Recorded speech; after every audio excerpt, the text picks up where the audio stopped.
अगर आपको भी है पेट फूलने की बीमारी, या खाना खाने के बाद आफरा आना, या खाना खाने से पहले गैस बनना, यानी कि पेट में मरोड़ा आना, पेट की कोई भी प्रॉब्लम हो, ये 1 चम्मच आप अगर पाउडर ले लेंगे, आपको इतनी ज्यादा परेशानियां जो होती है उसमें फायदा मिलेगा ना, आप खुद भी नहीं सोच सकते हैं। तो इसे बनाने के लिए ना मैंने यहाँ पर घर का जो जीरा हम तड़का लगाते हैं ना सब्जियों में, ये हमने लिया है जीरा। देख लीजिए अच्छे से, इसे जीरा ही बोलते हैं, अगर आपके यहाँ क्या बोलते हैं मुझे नहीं पता है। देख लीजिए मैंने 1 कटोरी के करीब लिया है। यानी कि अगर आप नाप तोल के लेके आए, कुछ नहीं समझ में आ रहा है तो ध्यान दे लीजिएगा कि अगर आपने 100 ग्राम यहाँ पर जीरा लिया है तो आपको और जो चीजें लेनी है वो कितनी मात्रा में लेनी है ये आपको जरूरी पता होना चाहिए। जो जीरा है हमारी पेट के डाइजेशन को जबरदस्त तरीके से इम्प्रूव करता है। जब आपकी पेट की नस नाड़ियां कमजोर हो जाती है, लीवर का फंक्शन कमजोर हो जाता है, ज्यादा गर्म चीजें खाने से उस लीवर में कुछ परेशानी हो जाती है, तब ये आफरे वाली प्रॉब्लम आती है। पहले तो ये सोच लीजिए ना किस चीज से आई है। जीरा हम लस्सी में भी डालते हैं, तो यहाँ पर जीरा मैंने जितना लिया है इतनी ही हम लेंगे यहाँ पर क्वांटिटी में सौंफ। आपको पता है सौंफ जब हम खाना खाने के बाद खा लेते हैं ना, तो ये पेट के अफारे को तुरंत शांत कर देती है। जब अफारा डाइजेशन ज्यादा बिगड़ जाए तो उसमें फिर ये कंट्रोल नहीं होती है। तो हम यहाँ पर त्रिवेणी लेकर के आई हैं। मैं आपको ऐसी त्रिवेणी बताऊंगी जो पेट की तीनों चीजों को सही करेगी, जैसे कफ, वात, पित्त, यही 3 चीज होती है ना, यही 3 चीजों का मैं सलूशन लेके आऊंगी। अगर आपके पेट में ये भी कोई प्रॉब्लम नहीं है तो आगे होगी नहीं, और है तो वो ठीक हो जाएगी। मैंने यहाँ पर सौंफ की क्वांटिटी भी, जितनी हमने जीरा लिया है उतनी हम सौंफ लेंगे। यानी कि 100 ग्राम के करीब आपने जीरा लिया है तो 100 ग्राम के करीब ही आपको लेना है सौंफ। ठीक है, ये सौंफ देख लीजिए हम अचार में लेते हैं। ये है अजवाइन। जी हाँ, जब पेट में दर्द होता है ना तो हमारी दादी नानियां बोलती है, मम्मियां बोलती हैं कि अजवाइन और काला नमक ले लो, पेट का जो है दर्द ठीक हो जाता है ना। तो हम जब डेली यूज में कुछ इस तरीके से अजवाइन लेते हैं तो वो क्या होता है, एकदम डाइजेशन को प्रॉपर कर देता है। तो मैंने यहाँ पर अजवाइन ली है आधी कटोरी। अगर आपका पेट गर्म रहता हो तो आधी कटोरी ले लेना, क्योंकि कईयों को अजवाइन सूट नहीं करती है।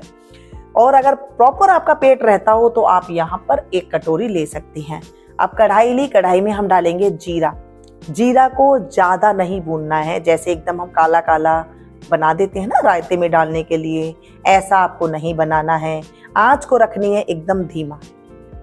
ध्यान दीजिएगा, कई लोग फटाफट करने की कोशिश करते हैं तो क्या करते हैं, तेज गैस कर लेते हैं, सोचते हैं इसे हम भून लें। नहीं, जब आप धीमी धीमी आंच पर इसे भूनते हैं, जैसे हम धूप में रखते हैं करारी धूप में, तो वो धीमी धीमी जब धूप लगती है तो इसमें से एक ऑयल क्रीज होता है और एक खुशबू क्रीज होती है जो हमारे पेट के लिए बहुत बढ़िया काम करती है। तो इसीलिए जब भी कोई भी मसाला आप भूने तो उसे एकदम धीमी आंच पर भूने। देखिए 2 से 3 मिनट ज्यादा लग जाएगी और तो टाइम लगेगा नहीं, और ये बिल्कुल अच्छे से प्रॉपर भून के तैयार हो जाएगा। देख रहे हैं कलर, आप ऐसा आपको कलर रखना है, ज्यादा गर्म नहीं है, होता तो मैं इसमें हाथ थोड़ी ना लगा देती। और आप उसे तोड़ेंगे ना तो एकदम क्रश हो जाएगा, ये समझ लीजिए बन के तैयार। सौंफ हो गए, अब हम सौंफ लेंगे। जीरा हो गया हमारा। जो मैंने आपको क्वांटिटी बताई है कि अगर आप 100 ग्राम ले रहे हैं तो 100 ग्राम ही आप सौंफ ले। अगर आप पहली बार बना रहे हैं, आपको कुछ आइडिया नहीं है, तो आप, मैं तो कहती हूँ घर में से ही थोड़ा थोड़ा 2-2 चम्मच एक बार आप लेकर के देख लीजिएगा, और उसे इस तरह से करके आप आजमा के देखिएगा, आपको जबरदस्त रिलीफ आएगा। एक बार में आपको डकार आ जाएगी। जैसे हम लोग इनो वगैरह लेते हैं या कोई चीज लेते हैं ना, नींबू पानी, सोडा वगैरह, वो तो देखिए फिर भी थोड़ा सा खराब कर जाता है, कई बार पेट को ज्यादा मात्रा में ले लेते हैं तो। और जब हम इसे अगर आप तीनों टाइम भी ले लेंगे ना, तो मैं कहती हूँ बिल्कुल भी ये खराब नहीं होगा, बल्कि और भी पेट की डाइजेशन इंप्रूव होगी। चलिए जी, सौंफ भी बहुत जल्दी से जल जाती है, तो मैंने यहाँ पर एकदम धीमी गैस की फ्लेम को रखा है और एकदम अच्छे से धीमे धीमे आंच में हम इसे भी पकाएंगे। 3 से 4 मिनट इसे भी लग गई है पकते हुए, और देखिए बिल्कुल भी काली नहीं हुई है, बहुत अच्छे से हल्के सा कलर चेंज हुआ है। अब जी हमने लिए अजवाइन। अजवाइन जैसे मैंने कहा कि अगर आपका पेट ज्यादा गर्म रहता है, कईयों का पेट गर्म होता है ना, तो उनको बार बार जैसे लूज मोशन लगना या फिर खाना नहीं पचना, तो ज़्यादा जैसे ऐसे लगो तो आप यहाँ पर आधी कटोरी ले लीजिएगा, नहीं तो 1 कटोरी ले लीजिएगा। तीनों चीज़ बराबर मात्रा में 100 ग्राम 100 ग्राम 100 ग्राम, नहीं तो दोनों को लीजिएगा 100-100 ग्राम और अजवाइन को लीजिएगा 50 ग्राम। ठीक है, सारी बातें मैंने यहीं पर ही कंप्लीट कर दी ताकि आपको कोई क्वेश्चन ना रह जाए और कमेंट में जाकर के फिर आपको दिक्कत भी होती है। और कई बार मैं भी जवाब नहीं दे पाती हूँ कामकाज के लिए। अजवाइन बहुत जल्दी जल जाती थी। आप ये मत सोचिएगा कि आपने इतनी देर चलाया था, ये बहुत धीमी आंच पर मैंने इसे पकाया है और हल्का सा कलर चेंज होकर के खुशबू एकदम बहुत बढ़िया आ गई है, जैसे हम इनकी अरोमा होता है ना, ऐसी ही आ गई। चलिए इसे 2 मिनट के लिए हम ठंडा होने देते हैं। ज्यादा ठंडा नहीं कीजिएगा, नहीं तो इसमें ना नमी आ जाएगी, क्योंकि अभी थोड़ा मौसम ऐसा है। और अगर आपको तेज धूप मिल जाए तो आप तेज धूप में भी रख सकते हैं, जैसे बहुत तेज गर्मी होती है तो तब उसमें इसे ज्यादा नहीं चलाना पड़ेगा। 1-2 बार चलाएंगे तो बहुत बढ़िया से एकदम क्रिस्प हो जाएगा, बस, है ना। चलिए ठंडा भी हो गया है ये चलाते चलाते हुए। और हमने ये जो मिक्सर अभी बनाया है, ये बच्चों से लेके बूढ़े तक सभी इसे ले सकते हैं।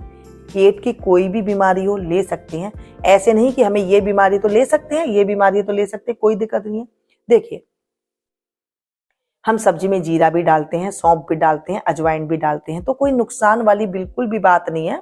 तो आप इसे बेहिचक तरीके से बना सकते हैं। अब यहाँ पर हम इसे पीस लेंगे। आप चाहें तो इसे आप महीन पीस सकते हैं, आप चाहें तो इसे दरदरा पीस सकते हैं, इसमें कोई भी फर्क नहीं आएगा। और ये ऐसा हमने पीस करके पाउडर रूप में तैयार कर लिया है। और अगर आपसे नहीं पीसा जा रहा है, थोड़ा दरदरा है, तो भी कोई दिक्कत वाली बात नहीं है, क्योंकि हमें तो सिर्फ इसे खाना है। खाना खाने के बाद हम इसे जब लेते हैं तो इसमें देखिए थोड़ा सा हल्का सा इसमें थोड़ा फ्लेवर लाने के लिए, हजमायती लाने के लिए मैंने इसके अंदर 1 चम्मच काला नमक डाला है। क्वांटिटी देख लीजिएगा, जो मैं आपको बता रही हूँ सिर्फ वही डालना है। 1 चम्मच यहाँ पर हम सेंधा नमक डालेंगे, जो रेगुलर नमक है वो नहीं डालेंगे, सेंधा नमक डालेंगे। आपके पास नहीं है बिल्कुल भी तो आप जो आपके पास है वो ले लीजिएगा, नहीं तो अगर हो सके तो सेंधा नमक जरूर डालिएगा। इसे हम मिक्स कर लेते हैं। चाहे तो एक बार आप इसे इस तरह से मिला करके और आप इसे एक बार चला भी सकते हैं, ताकि इसमें अच्छे से जो नमक है चारों तरफ इसमें मिल जाए। बस 1-2 बार आप घुमाएंगे और ये मिलकर तैयार हो गया बढ़िया एकदम पाउडर। यही पाउडर आपको 2-2 हजार रुपए के मिल जाते हैं और आपको पता भी नहीं चलता है। ये डाइजेशन हमें दिया है, मतलब डाइजेशन के लिए पाउडर बनाए। इसे छोटे बच्चे से लेके बूढ़े तक आपको दे देंगे तो उनका डाइजेशन जो है बढ़िया तो होगा, खाना पचने लगेगा। आपको कितनी मात्रा में लेना है, अगर आप बहुत हुष्ट पुष्ट है, बड़े हैं, तो आप 1 चम्मच इतना ले सकती हैं, आधी चम्मच के करीब ले सकते हैं। खाना खाया और इसे बस आपने चबाना है। दोपहर में खाना खाया, उसके बाद आप इसे ले लीजिए। पानी के साथ ले सकते हैं, बगैर पानी के साथ ले सकते हैं। एक बड़े बच्चे के लिए, आप बड़े उम्र के जैसे जवान है तो आप इतना ले लीजिए, थोड़े छोटे बच्चे हैं तो थोड़ी मात्रा में ले लीजिए, यानी कि 1 चम्मच भी ले लेते हैं, कोई भी दिक्कत वाली बात नहीं है। दोपहर के टाइम पे, शाम के टाइम पे आप 1 टाइम भी ले सकते हैं। शाम के टाइम पे आपने खाना खाया और 1 चम्मच ले लिया और थोड़ा गुनगुना पानी के साथ पी लें तो सोने पे सुहागा है। आप लोग मुझ पे विश्वास करते हैं तो मैं ये चाहती हूँ कि मेरी सब्सक्राइबर फैमिली को मैं ऐसे ऐसे चीज बताऊं जो कि उनको फायदा मिले और उनके मुख से ये निकले, वाह मीनू जी बहुत अच्छा आपने बताया है, ऐसी मैं चाहती हूँ। तो मैं यही चाहती हूँ कि आप लोग भी अपनों के साथ शेयर कीजिएगा, न जाने किसको किस टाइम पे इसको जरूरत पड़ जाए और वो भी इनको फायदा हो सके। चलिए 1 चम्मच हम तो क्या करते हैं ना, खाना खाने के बाद इसे बस 1 चम्मच ले लेते हैं। बगैर पानी के भी आप ले लेंगे ना तो भी बहुत बढ़िया है। वीडियो पसंद आ रही है ना तो प्लीज एक लाइक दे करके जरूर जाइएगा। अपनों के साथ शेयर करना बिल्कुल नहीं भूलिएगा। और आपको ऐसी ऐसी वीडियो देखनी है तो मेरे चैनल को अभी तक आपने सब्सक्राइब नहीं किया ना तो कर लीजिएगा, ताकि आप मेरी ऐसी वीडियो को मिस ना कर सके। जब भी जैसे भी कोई वीडियो अपलोड करूंगी उसकी जानकारी आपको तुरंत मिल जाएगी और आप मेरी कोई भी वीडियो को मिस नहीं कर सकेंगे।